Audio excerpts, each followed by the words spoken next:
and it's off white. Put a 20 on the bench, bitch, and that's an off night. You want to tell you live in a boss life. I'm chasing all cash on the scene with this dog life. It's a 3:15, and you say you need a E. It's a drop right now, so I need 93. Be ready, hit my line, and meet me on the E. But hurry up and hit me up, nigga. I got some of the beats. It's a 3:15, and I'm down with a beat. These niggas ain't fucking with me. Started trapping around 2 and I done made a lot of blues. These niggas better stop paying G. It's a 3:15, and I'm down with a beat. These niggas ain't fucking with me. Started trapping around 2 and I done made a lot of blues. These niggas better stop paying G. And we hit, man. We hit episode 4, man. Yeah. Welcome back to the Hood Philosophy, episode 4, man. On the flow, baby. It's on the floor. Let's get straight to it. Yes, sir. How you doing, dog? I can't complain, man. You know, we back. It's been a minute. We ain't recorded in a minute. I don't know, a week and a half. Like a week and a half. You know, we back on it, bro. You know, man. It's on the flow, man. It is what it is, though. You know how life gets. You know how life gets, man. Absolutely. So this is my co-host for y'all that don't know. Pitt, man. Yes, sir. My baby DJ, Breonna Smith, man. Yes. We back with Hood Philosophy, episode 4. Episode 4. So what's on the agenda today? Hold on. We'll be drinking today. You gotta listen. I gotta let something different. You feel me? Y'all didn't really like it. You feel me? I had it's called okay. It wasn't my favorite. Pinot Grigio. Pinot Grigio. It wasn't my favorite. It was a little If you like, I'm gonna get just you feel me? If you like dry wine, that's your speed. that's your speed. It's been a long, you feel me? It's been a long week for me, long day. So y'all know I don't Treat yourself, king. What you got though? See, we back with the Stella Rosa. Can we get an Stella endorsement, Stella Rosa? You feel me? Yes. We need an endorsement. HD Filler and Stella Rosa. That sound like a collab, don't it? Come on, HD Philosophy, HD Philosophy. We need an endorsement. We done all that job every episode. Damn near. This about I'm gonna give about 8.5, 9 out of 10. Okay. Yeah, it's decent. It's decent. Yeah, what's up? Anyways, but we got to check in with the audience. How y'all doing? Y'all good? Y'all good? I know. It's been a long week. Yeah. You know, y'all made it. Thank God. We here. Another day to get some money. Another day to secure the bag. Yes, sir. Another day to, you feel me, pursue your goals and to make it, man. We gonna be alright. Like Kendrick Lamar said. We gonna be alright. Yeah, most definitely. What we talking about today, though? Man, we got two things on the agenda. Of course, you know, we got the Breonna Taylor. Yeah. You know, we gotta speak on that. We gotta speak on that, and then we got to. We can't say Deion. We gotta say Coach Prime. But don't address him at all. No, Coach Prime, baby. Yeah. Insert the clip.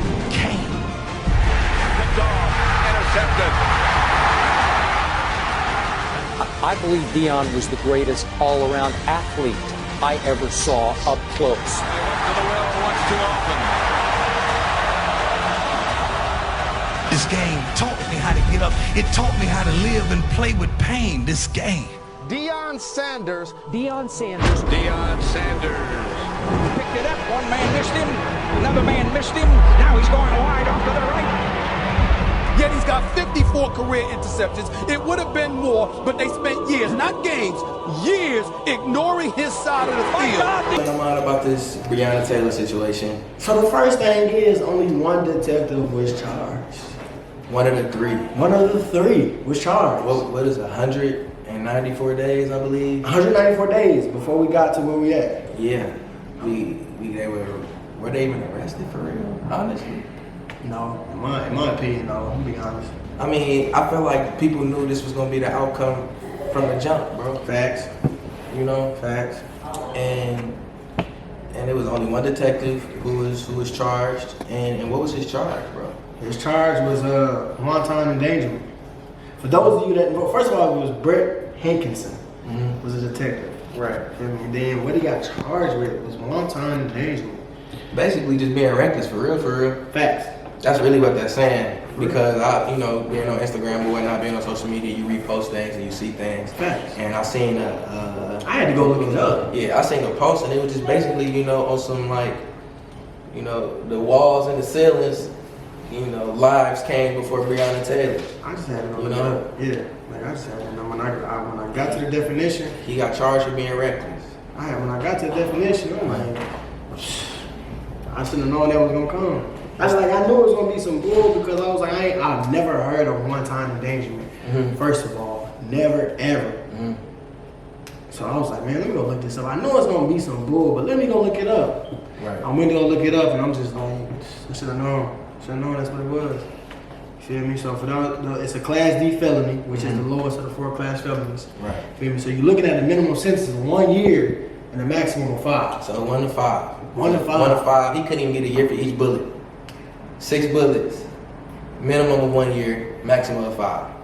And will he ever really see the inside of a jail cell? Absolutely not. No, you know, I was just looking at. I forgot I forgot who it was. But you know that the judge granted the lady. I forgot what her name was. I should have looked into it. But you know they granted her the option of what prison she wants. Oh yeah. She was on Full House. It was that character. Whoever Uncle Jesse's wife was, you know, it was that actress right there, and her husband got to choose where they spent what 6 months. Dog. First of all, 6 months, and then you got the option to choose. Exactly. I had to say that in my Baltimore. Choose. My Baltimore accent. Choose. Man, shut up, bro. But yeah, bro, she got the option to choose. I choose, bro. I've never heard of that. Like I've never heard of that. Like. You get the option to choose what prison you want to serve your sentence at. That's crazy. That's ridiculous. But we know if the roles was reversed. White privilege, man. There you go. If the roles was reversed, some individual would be charged for every bullet. And then you definitely wouldn't have the option to choose what penitentiary you want to be at. Well, you want to spend your years in confinement. If it's even really confinement, for real. In their case, months. And yeah, they got months. Black folks ain't getting months, bro. What? That's not happening for us, bro. Not at all. Yeah, that's really laughable because, like, that's ridiculous, man. But going back to that topic though with Breonna Taylor, and really just reassessing my feelings. I saw a lot about Emmett Till because you know it was the same case about Emmett Till. Yeah, with his September 23rd, I think it's the day. Yes, yeah. With his accusers getting off the hook. You feel me? I felt the same way. And then what's crazy is I think that happened in 1955. Don't fact check me, but I think that happened in 1955. And go fact check this so we can be right. Right. Yeah. And then because of double jeopardy, the 2 men that murdered Emmett Till got to tell their story, got to tell the story, and admit to murdering him a year later. Just a year later. This not even on some like they old men, old and gray, finna go into their grave anytime soon. Right. This is a year later. Then you got the lady coming years later, like, yeah, I lied about what I said. Right. This was recent. This was like a couple years ago. Like a couple years ago. Yeah. If that. 2018, 2019. We still living in that time, bro. It's ridiculous, man. It's 2020, but we still living in that time. Yeah, most definitely. So just going off that, you feel me? I know I was just like, man, they never cared about us. Just off the dribble. They never cared about us. But then also going back to what I said first episode, which I'm gonna reiterate now, you feel me? I was always thanking our black queens for always having our back. Even though, you feel me, as black men, we do mess up, you feel me? We are hard-headed. I always, you feel me? I'm thankful because, like I said, I had to read, and you feel me? Dr. Joy, seeing what she talked about in post-traumatic slave syndrome, and just looking at how black women have always had our back. And if you look at the social hierarchy, they at the bottom. You feel me? They are at the bottom. It's been said by multiple people, but most recently, how I read it from was Brian. Brian said that the black woman is the most unprotected and like the most like taken advantage of person on the planet. On the planet, bro. You know, and even by us, and that's very true. Yeah, that's very true. Even by us, like like it was funny because Courtney Johnson, Squish we was having this conversation. I think I know I told you, and we was having this conversation, and every time we had the conversation about black women, with me, I always looked at proximity, meaning I was always taking, if something happened to a woman, always looking at it like if that was my mother or if that was my sister or my cousin. Right. Squish was like, feel me? That's good that you can be able to do that, But at the same time, we have to stop using proximity and understand that black women just in general are precious. Absolutely, bro. And that take me to the point of like, you know, just being on social media and seeing all types of stuff. You know, I keep seeing, I even share myself, you know, we gotta protect black women. Facts. And that's more than, you know, finding them attractive is not protecting them. Facts. You know what I'm saying? Gaslighting black women is not protecting them. Facts. You know, taking advantage of black women is not protecting them. Facts. They are very precious beings. Yeah. You know, and very valuable to human race, but our race as black folks in general. You know, and we just gotta do it. We have to do as black men, you feel me, as people in the world in general, we gotta do a better job of holding ourselves accountable and protecting and seeing the value, the true value in the black woman, bro. Most definitely. You know? Most definitely. But you know, just going off that, like, I was like, to be honest, I'm at that point where I'm not even surprised, bro, about the ruling. You feel me? The whole situation, because it was just like, I mean, we've been through this numerous times with numerous different people, and it's sad that we get to the point though, like, this is where I'm at. I'm numb to it. Yeah, I've been catching myself saying that a lot lately, bro. People asking me just how I feel, and if I'm being honest with people, I'm numb. I'm numb, just, bro. You know, like when the day came and the ruling came out, that following day I had a staff meeting with the coaching staff, right? And we do every time we have our meetings, we do check-ins, and you know, and the other two black coaches on our staff kind of expressed themselves and how they felt about the situation, and we all felt the same way. You know, it wasn't surprised, we weren't surprised.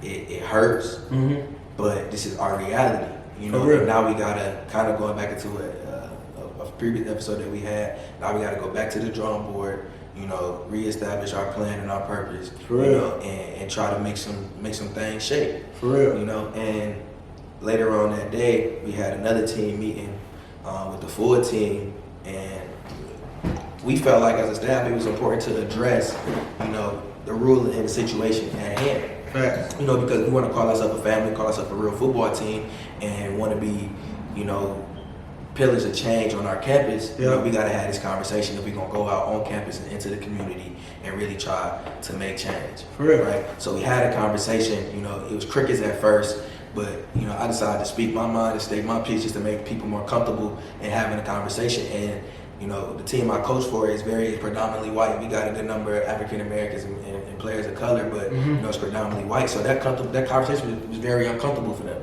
You know, and I understand that. But the effort that they put in to learn and to speak out on their ignorance of not knowing, and like not even ignorant in a bad way, just like not knowing, you know, or, you know, not effectively having enough knowledge to be able to speak on it and, like, you know, put themselves out there to broadcast that this is not right. Right. You know, so we had that conversation. It was very productive, you know, but in order to, like, seek change and have change, we gotta be able to start by having these uncomfortable conversations. There you go. You know what I'm saying? And we gotta be able to step up to people who don't have the same opinions as us respectfully, you know, and state, you know, our piece. Like, you know, we always, when you said that, we always come with an open mind and try to understand the other person's perspective respectfully, right? But at some point in time, you got to hear us out. And we're not being heard out. And, you know, and that's crazy because we knew this, what the ruling was going to be just based off of the day before the ruling was coming out, that the governor put the city of Louisville on a state of emergency because they were afraid of what was going to happen post the ruling. Isn't the governor? Isn't he a brother, a black man? Is that I don't think the governor is. No, I think it's the attorney general. Attorney general. Whoever was the lawyer on the case, you know, for the city or whatever, was a black man. Yeah. Let me go look that up if you're gonna keep talking. But I could do this. But anyway, bro, like going back to what you said, you have to acknowledge the elephant in the room.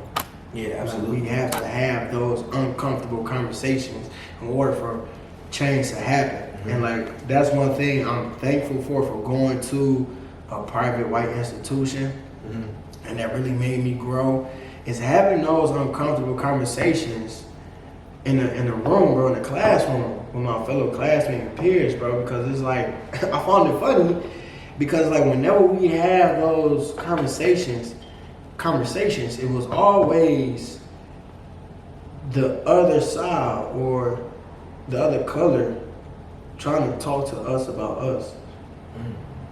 You feel me?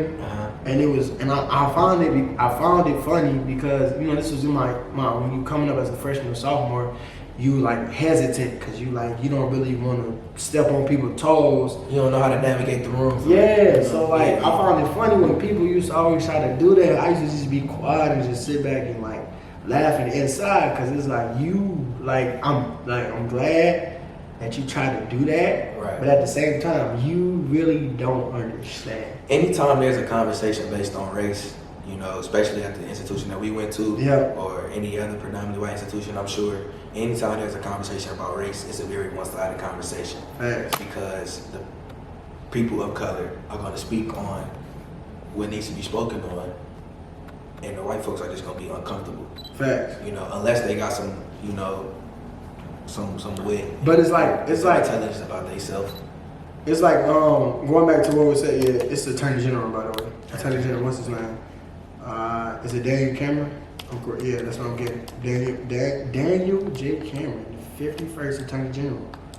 So just to fact finder. But dang, I forgot what I was about to say. We was talking about race. How they be having a one-sided conversation? Oh yeah. So like it was like people, the other side, you feel me, still find that conversation uncomfortable because they haven't accepted their guilt. They haven't accepted the fact that yes, we caused that and that happened. So it's always like, okay, yeah, okay. Can we get this conversation over with? No, like that happened. Like that happened. Like you feel me? Like when we looking at what the Holocaust and that happened. Like they can talk about that because they're like, yeah, you feel me? The Germans have realized and accepted that happened. Right. You feel me? That happened and that was our fault. So you feel me? That's why they was able to bypass that and not work on that. It hasn't happened in America. I'm sorry, but it hasn't happened. I'm sorry, but I'm not sorry. It hasn't happened. Right. You feel me? And that needs to happen in order for us to have change. But as long as we have individuals still stuck in those concrete ways, change is never going to happen. You feel me? And you feel me? We're always going to have these problems. But like you said, let's go to the drawing board. You feel me? Figure out what needs to happen. Figure out what we can do. You feel me? Like I wrote down. You feel me? Don't give up. Yeah. Even though it's another one that we gotta chalk up. Like yeah, it's the same thing from the past. Don't give up. You feel me? We still gotta keep pressing forward. Absolutely. We still gotta do what we have to do. Absolutely. Yeah. So just some things to think about before we go to break and have our intermission or whatever. Man. Just what was as an audience, or as people that view our podcast, what were y'all thoughts on the Breonna Taylor situation? What was y'all initial feelings? And what do y'all think is the next step? You know, what's next? Facts. Like what's next? Like what do we need to do in order to, what do we need to do in order to keep from having this situation occur again?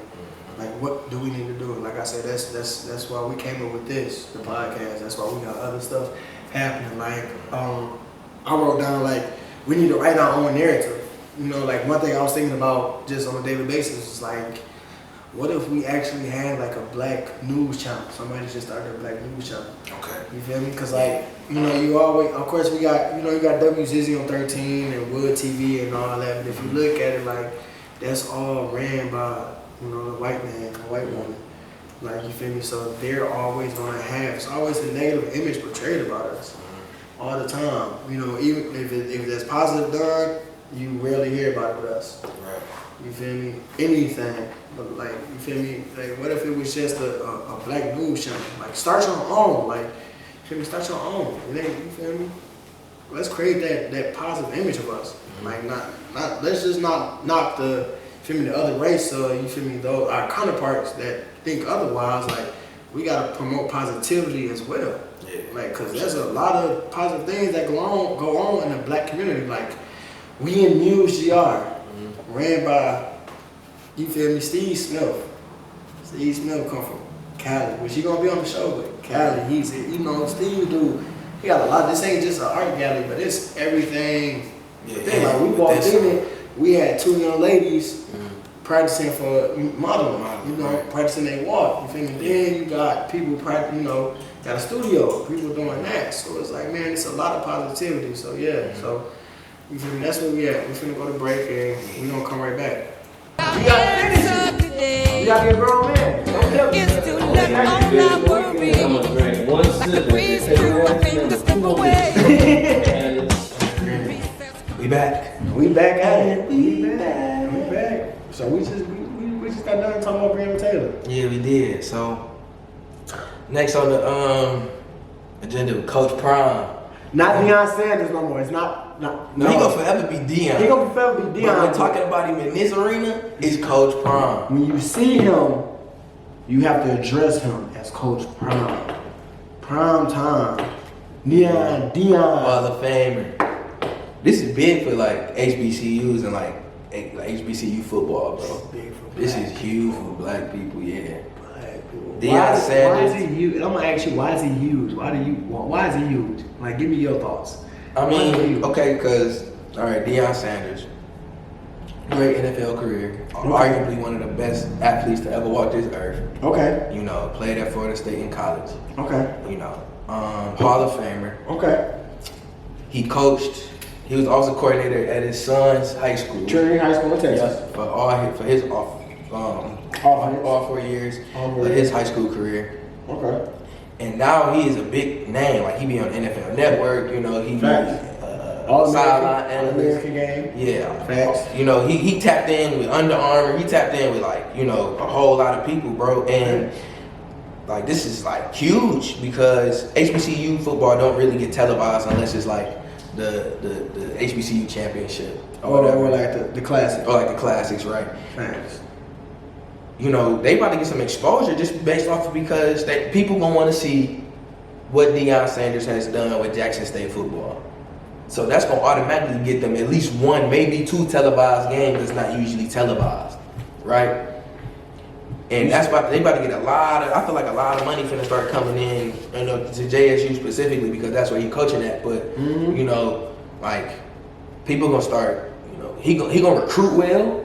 He like his first recruit in his class was a Division I Mississippi State transfer. Within the first 48 hours. Within the first 48 hours, you know. And like, HBCU football is still high level football. Like, you know, like, it's some great talent. It's a lot of people in the league that's come from HBCUs. Like, I forgot, you know, Jerry Rice. You know, Jerry Rice, Deacon Jones, Walter Payton. Yeah, it's some people. Walter Payton. It's some dogs that played in the league, bro. That's come from HBCUs. Like, people felt like Walter Payton was one. And there's many more to name off. I forgot to do that research. So that's something I wanted to do. But there's like lists and like, yes, if you don't, Deacon Jones. Jerry Rice, Walter Payton. If you don't know non generation, Google them. But yes, bro, like, one thing you talk about is the money. You know, you talk about 1 to 2 games televised. I feel like it's more because, like you said, like, he's sponsored by Under Armour. He is Under Armour. Like, when you look at the faces, you got him. I feel like you got him. You got Cam Newton. You got Steph Curry. You feel me? Like, that's Under Armour. With him taking that, you know Under Armour gonna pay the money. So they're going to be on there. And like you talked about the recruit's gonna come. Because as an athlete, we know this. As an athlete, you look at it like, dang, I got a chance to go play under Coach Prime. Yeah, I would love to have Deion and this Coach Prime as my head coach. What? A Hall of Famer, Super Bowl winner. You're gonna get a whole lot of knowledge, and he's a sensible man. Yes. And like, and he know what he's talking about. So you're gonna grow as an individual, as a person. Not only on offense, but defense as well. Yeah. You feel me? So like I said, Super Bowl winner. It's on the floor for sure. It's on the floor for sure. Like, one of the best athletes to come through. Like, arguably one of the best athletes. So let me ask you this, bro. What do you think this means for like the Power 5 conferences? So your Big 10, SEC, ACC, Big 12, Pac-12. And to be honest, bro, or even like your mid majors, like MAC. You know what I'm saying? They're gonna be in trouble. A10. They're going to be in trouble. I give it. So? Yes, the reason I'm saying I give it a couple years because you got to look at it. I'm gonna keep it I'm gonna keep it $150 with everybody. You got Coach Brown coming in, right? Deion Sanders. Deion Sanders is coming in, like we already gave you his accolades and everything he's done, his accomplishments. But on a real note, like he come from, if I'm correct, he come from a single parent household.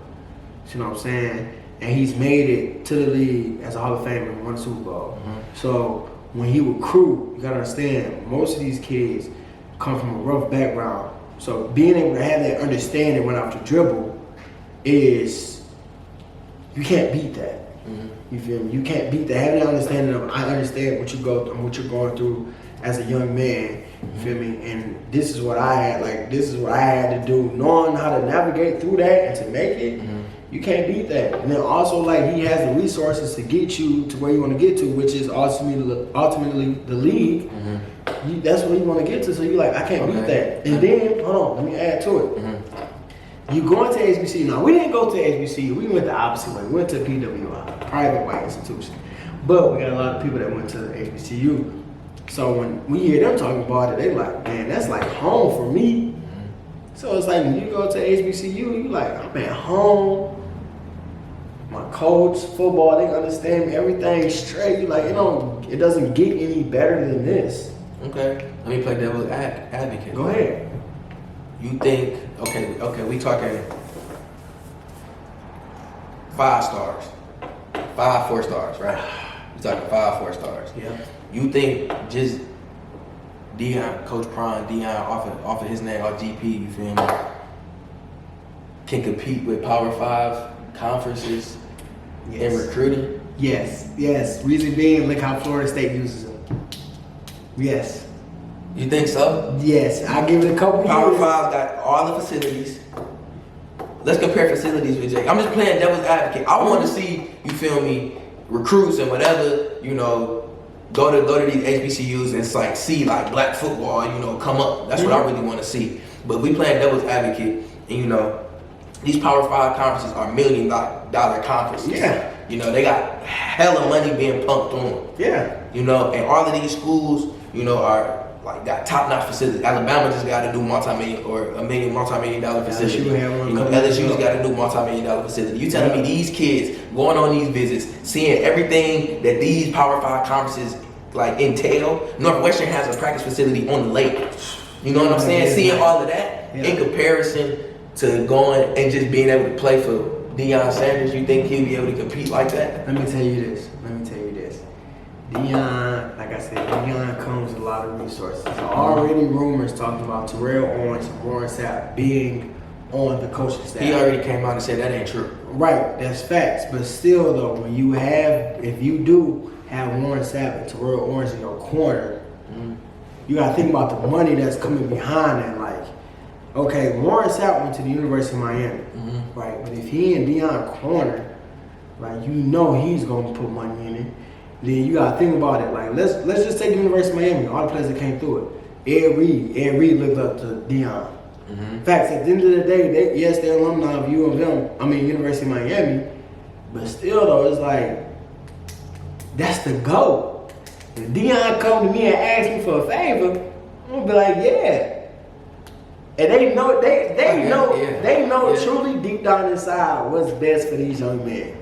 They know truly deep down inside what's best. So you looking, I'm just going off the University of Miami. You looking at Ed Reed, Warren Sapp, Ray Lewis possibly. You feel me? And then so you think Florida State? So you think just based off of that, like all the people gonna pump money into Jackson State football? Yes, like the more money, like you said, more money is gonna come into JSU, which is gonna, you feel me, take the facilities and everything up to here top notch. But then you gotta also look at it.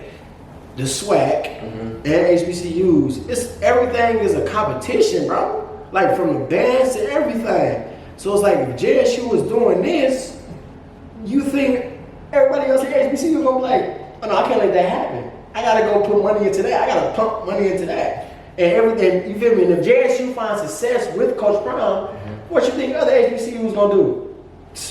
Let's go find us a black, you feel me, NFL, ex-NFL, Hall of Famer, somebody close to it. We want you to come be the coach. You feel me? Because we can't keep losing to JSU. They whooping us. They winning the championship when they come out of the SWAC Conference championship, all that. And then pretty soon, you know, guess what? Them Power Fives you was talking about, we want to put y'all on our schedule. I was just going to say that. Since Deion is y'all coach, y'all have success, we want to put y'all on our schedule. Simple as that, bro. I already thought it through. My people, my co-workers from JSU was so happy. They so turned. They tried to get me to go to They tried to get me to go to homecoming this spring. Be out. If I go, I might not come back. That's all I'm gonna tell you. Jackson, Mississippi might be my permanent home. I'm being honest to y'all. Man, I got family down there. I ain't tripping. But straight up, bro, that's really how it is. Like, I mean, and then it's the funny part. Like I told you, he's the 21st head coach. Yeah. Is that okay? So you think this was destined for Deion Sanders? 21st head coach. He's known for wearing number 21. You know what I'm saying? That's him. That's prime time, Coach Prime. Yeah. Like for real. I mean, I just hope they have some success at GSU.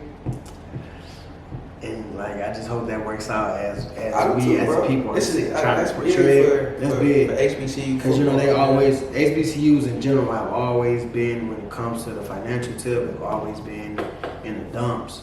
You feel me? But like that's big. You know, for real. I'm just happy. I'm just happy for HBCUs. I'm just happy for our black people. Black athletes, like talking to my co-workers from JSU, they didn't already talked about. They had the 4-1. Like I had known 2 weeks before it came out. So you had the inside. I had the inside. I went when it came out. I went in the trip. I had the inside cool. He was hiding it though. Oh yeah. He was keeping it under Deion the coach. I already knew that. You already knew that. Yeah. My man, shout out to Elijah. Coach Elijah and Mr. Harmon already told me. Man, so what? You was keeping it under wraps, huh? Until it came out, and now you like, boom! I already knew. When they told me, that's when I told you. I was like, I hadn't already been thinking about it because I had already knew that he was gonna be the coach. He had already told him. Yeah. Okay. You feel me? So when it came out, I'm like, I ain't even tripping. I already knew. 2 weeks. I've been thinking about this. Like, dang, how is this gonna change JSU and the whole HBCU culture? Let me ask you this. How long do you think it's going to take for Deion to have success, bro?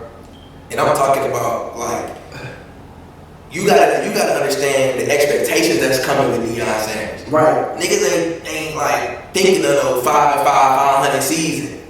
But they want championships. They want to be in North Carolina A&T in that championship game, bro. That's where they want to be at. How long it's going to take? Right. So here's the thing. And we know this is happening. Without his staff, yeah. I don't know if you have. Go ahead. Here's the thing, and we know this as athletes. You have to, as a head coach, you have to wait until your recruiting class shows up on the map, gets on the field. So right now, he's not dealing with his recruiting class, so he doesn't know his athletes. You dig what I'm saying? But here's the good thing. He's gonna get the best out of his athletes though, because he's playing for Coach Prime. Who wouldn't want to go out there like, I'm starting for Coach Prime? Especially at defensive back, especially at offense, because he played offense in the league too. Yeah, and he's offensive coordinator for his son's school. Yeah, so like just in general, just being able to say that, like, dang, you feel me? So you're gonna get the best, but there's nothing like knowing your athletes before they come in. Like we know that. So I give Coach Prime probably 3 years before we really see JSU like boom, and he's just running through the SWAC, running through HBCUs. Cause I mean, like that's the leverage he has. Like you got the name, you got the stacks, you got all that, you got the money to be like performing this and that. You got the resources like, hey, I need this and that. You feel me? So it's already like. Every player gonna be like, you know, I'm gonna go play with Coach Prime. That grass field in a minute for to turn to turf as JSU. What? And then not to mention play baseball, so you know he's gonna find money in the baseball. I don't know that. I guarantee you when he is. I'm telling you. He gonna find some money in the baseball now. This is the same man that played football. Okay, Got Jet, money play baseball. Right. So let's talk about let's talk in the future, bro. Do you think like this is him propelling himself into getting into like in the front office of an athletic department. Probably. Hopefully he don't go to the league, because the league is a different monster. That's why Nick Saban was at when he went to the league, came back, because it's a different. Because he's such a coach in the league. Yeah, it's a different monster. Like you're dealing. That's a whole different topic. I won't go into that. But I see that. I see him getting into the front office. You feel me? Doing what he need to do. So yeah, I do see that. I do see that. But so all athletics will start to change in HBCU. So you think HBCU is just about to start going out here and try, because Alabama State basketball, I hear Mo Williams as their basketball coach. Remember Mo Williams? Played with Cleveland with LeBron. LeBron, yeah. He was a bucket getter at the point. You know what I'm saying? So like that's big for HBCU basketball. You know, so like are you thinking that a trend is about to start? Yeah, because let me tell you this, when you have LeBron walk through the gym for your workouts, what? I could go get trained by LeBron? Oh, you sleep. I'm going to go to Alabama A&M. Alabama State, my bad. Let me go over there. And like it's all about the name, bro. Like at the end of the day, like sometimes when you come to that, like you look like that's all Power 5 is name, like names. Like they got a lot of money behind. They got a lot of money because they got to understand. Like HBCUs ain't touching right now, bro, and they probably won't touch for a long time. But if you go, if we really break it down, like let me break it down, because this situation right here is correlated very well with the climate of the world right now. You know, these Power 5 conferences have all this money, right? They paying schools like Michigan State, playing schools like Western $3 million to come play them. That's come play. Like we just gonna throw y'all $3 million to come play. That's right. Probably gonna lose, make it a good game, whatever. But just come get on the road, come to East Lansing and play. That's right. Right? $3 million.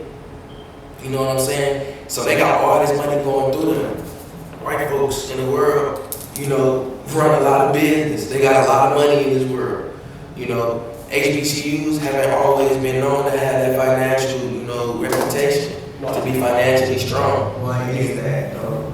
Because if you look at it, it's like if we really break it down, it's the systemic structure. Exactly, that's what I'm saying, bro. Yeah, but now you proving my point a little bit. I got you, but now you have a mogul, a public figure like Deion, that has he has more money than some of the white people we're talking about, and the resources that have the money. Okay.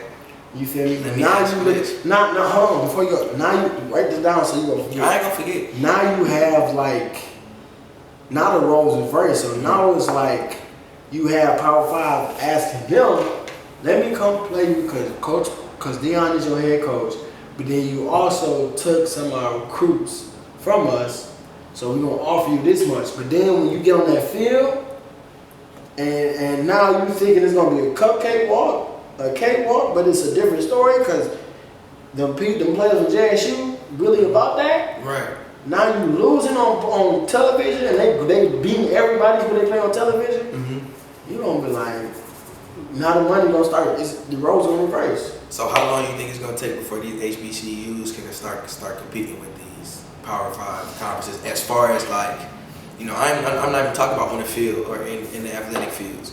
I'm talking about like financially. Like that's really what I'm trying to get at. You know what I'm saying? Because, you know, eventually, yeah, if things work out, the HBCUs will start, you know, getting more recognition. They'll start having more money pumped into them from sponsors and all of that, You know, but these Power 5 conferences, and they still getting off. Right. You know, they still finding ways to increase their profit and their revenue. You know what I'm saying? Right. So like, how long you think that's gonna take for them to, you know, HBCUs to finally like get on that level? Right. Okay. So I'm gonna tell you this. I think that's gonna take more than just some years. If you want to be consistent like these conferences, they have like they're sustainable. Okay, let me tell you. I'm gonna give you my numbers and then I want to hear if you agree with me. So I'm giving JSU 3 to 5 years for us to be like, yeah, they legit. That's legit. 3 to 5 years. Playing. Yeah. Okay. I'm giving other HBCUs 8 to 10 to catch up to JSU. I'm giving them 8 to 10. And then Here's another They thing. ain't coming up with these numbers, bro. You just throwing them out. I'm just throwing them out there. I'm just thinking. I got a feeling too. Yep, I just throwing them out there. All right. Okay, so then let me be honest. If you look at colleges like University of Massachusetts, who Calipari used to coach for. That's when Mo Candy came through there. Yeah, right. They went deep into the NCAA. Okay. Now when you look at what that got to do with it? I'm finna tell you. When you look at John Calipari and when he was at University of Memphis, because you the hooper. Okay, University of Memphis. He had D Rose, he had Chris Douglas Roberts. Right. They went deep. Right. They lost to Kansas. Yeah. And then when you look at Kentucky, when you go to Kentucky, look at them now. Already blue blood though. Kentucky been a blue blood. Before, I mean, you had who was the coach that came through there before that? The gym is named after him. Rupp came through there. That go back so far. That's Rupp was up here, but then that reputation, yeah. But Kentucky already is a blue blood. It dropped because I didn't even know Rajon Rondo went to Kentucky until he went to Boston. Yeah. So now the reputation is back up there because you got John Calipari as a coach and recruiting. Okay. So now, like, if you take a name like Deion and you look at Deion and he got the recruiting. But let's look at these programs that John Calipari came from. Came from Massachusetts, bro. Listen, he came from UMass, right? After he left, where's UMass? I don't even know. Exactly, my point. He went to Memphis, right? Memphis, right? Yeah. He took UMass to the deep into the tourney, bro. Yeah. After he left, where did UMass go? They ain't never been back to the Final Four. Exactly. Right. So he went to Memphis, right? Yeah. Derrick Rose took him to the Final Four championship. Derrick Rose, yeah. Now they got who? They got Penny Hardaway or Penny? Yeah, they got Penny Hardaway. Penny Hardaway, they coach now. You talking about Tubbs? Tubbs Smith from Kentucky, right? Yeah, Kentucky. Okay. So we talking about like. Got Calipari went to Memphis, and then now they got like Penny Hardaway. But like after he left Memphis, where was Memphis before they really got Penny Hardaway? Booty, right? So now he at Kentucky. You feel me? Kentucky was already blue blood. People coming to Kentucky just because it's Kentucky basketball. Deion Sanders finna be at. Listen, Deion Sanders finna be at JSU, right? Okay. I love now what? I like that. Now what happens when the Power 5 come and get Deion and offer him that chicken and Deion slide? Where would JSU football be? But you don't. Where would HBCU football be? Probably back to where they was at. Okay. So how long can these programs sustain? And let me remind y'all. You feel me? I'm on the HBCU side. Like I want to see that jump thrive. You just playing devil's advocate. I'm just playing devil's advocate. I like you know what that. I'm saying? It's making me think. Exactly. It's gonna make us as all these things. But at the end of the day, it's like. I don't really understand where you going with it. But I'm gonna tell you, you don't think as a head coach of a high school that's flourishing, you don't think that people have already came to Deion and offered him, like, come be a coach at my school. You don't think? I'm sure. I know facts. They not throwing him the head coaching job. I mean, that's straight. I mean, some schools probably have, but I know Florida State has. I know other schools probably, we don't know that, but I'm pretty sure they have offered him the head coaching job. He doing something different right now, bro. He's really trying to basically what you're talking about. He's trying to get that start. He's trying to set that foundation. That's what he is doing, right? Yeah. Speaking of John Calipari had let's see. Yeah, Tyler Hero. Okay. Bam Adebayo. Okay. Anthony Davis. Okay. Somebody. Who else? No, that's it, right? Yeah. And you talking about in the NBA Finals that's going to come up? Yeah, there's 3 of them, right? Right. I don't know. I'm just saying. But what's your point? I just want to point that out. Oh. Like that man be recruiting though. That man be recruiting. I mean, you can recruit when you at Kentucky and you can just say, I'm the coach at Kentucky. And you know Kentucky basketball. Boom. Like Tom Izzo at Michigan State. That's like dog at Kansas. You know what I'm saying? That's Coach K at Duke. This is Duke tradition, Duke basketball. You know what you're going to get here, so come on. Okay, we got from a whole different subject. It don't matter. Bring it back. But Tom at Michigan State is different. Because Tom doesn't bring in that many He just bring in a top in the country recruiting class. How many? Bro, he got like 3 5-stars. 3 5-stars? Bro, he got so what about before that though?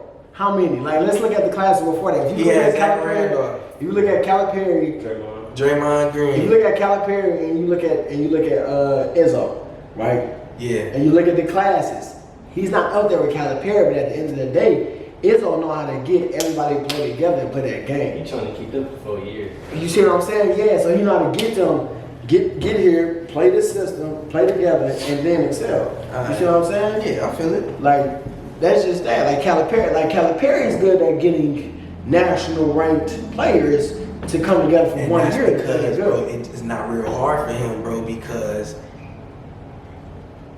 it's Kentucky, right? I get what you're saying. It's Kentucky. Yeah. So let's bring it back to Deion. But my thing about let's see if Deion and Nick Saban going after the same dude, right? Right, in fact, I get you. GB is Alabama because that's Alabama, right? I get it. But if I'm a 5-star recruit, you feel me? And I got Deion and Coach Saban coming at me. You feel me? Alabama got these multi-million-dollar facilities.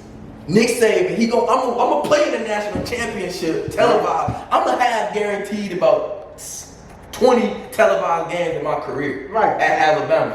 I'm not gonna get that exposure at JSU, bro. That's why I gave him that time period, bro. You're not gonna get that exposure his 4 years at that school. When Nick got to Alabama, how was Alabama before Nick Saban got there? They was playing televised football. Were they at where he was at? Well, no, because that's coaching. But Alabama has always been Alabama, though. Alabama was trash. Tradition, though, Alabama has always been Alabama. Bear Bryant going back to his team. That's Bear Bryant. What happened after Bear Bryant? Who's after Bear Bryant? I don't know. My point exactly, bro. Name the last coach at JSU.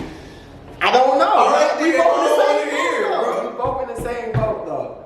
You feel me? I guess. I guess so. Yes, We just got to live with that. But at the end of the day, We wish all prime all success. and JSU and HBCU, And HBCUs and football. we wish y'all all success. Like lately, I've been pushing my students to like. I just talked to one of my students this morning, like, hey, you want to go to college? I need 5 in-state, 5 out-of-state. How you feel about HBCUs? I don't mind it. Okay, I need you to think about them too. I applied to a few HBCUs. It was between K College and Morehouse. I ain't gonna lie, bro. I ain't gonna lie, When I heard somebody told me it was like you got into Morehouse, I was like, I told Coach, y'all can sign that young man goodbye. But you say chalk that up? Cause he's not coming to college. I guarantee you, Morehouse was Y'all throwing can some cheese. I would not have been chalk that up on the chalkboard. Yeah, you can most He ain't definitely say that, coming. bro. You can most definitely say that. I know If they what was throwing some cheese, I was most definitely in that. I know what his dad is a part of. I know, hey, he's not coming. Chalk that up. I'm telling you, facts. And then when you came and you hit me, it was like, yeah. You was like, yeah, bro. I'm ending up in Kalamazoo College. I was like, oh, really? Oh, can I get my cut? Can I get a little something for recruiting? No, like, man, I know that's within the lines of the NCAA, but maybe get a little something because I had a lot to do with that. My man, first day, he got. That's a long story. Alright, man. But that's the episode for Hood Philosophy, man. I hope y'all enjoyed it, man. Please like, comment, and subscribe, and share it everywhere. You know, we're trying to get our following up, man. We might have something coming up for y'all if y'all get us to a certain number of subscribers and certain views on this video. Oh, hey. For y'all, man. Hey, we got the merch coming soon too. The merch is coming real soon, so be on the lookout. The merch coming soon. Oh, the merch coming soon. Oh, this is news to me. I'm excited just as y'all is. So the merch coming soon, man. I'm telling you, the merch coming soon. Ready to be fire. Like bro just said, man. Spread the word. Like and subscribe on YouTube. You know, follow us on Instagram. You know, Twitter. You know, man. We just trying to spread that knowledge. It's on the flow, man. It's on the flow. Let's get straight to it. Yes, sir. You feel me? So you know, just help us out, man. We're just trying to do something positive. That's what it is, man. Hey, 4th episode of Hood Philosophy. Stay tuned for next week. Episode 5. That's what it is. My baby in the window, like, what's going on? I can't express myself, don't know the stars. That's why I'm double cuffed up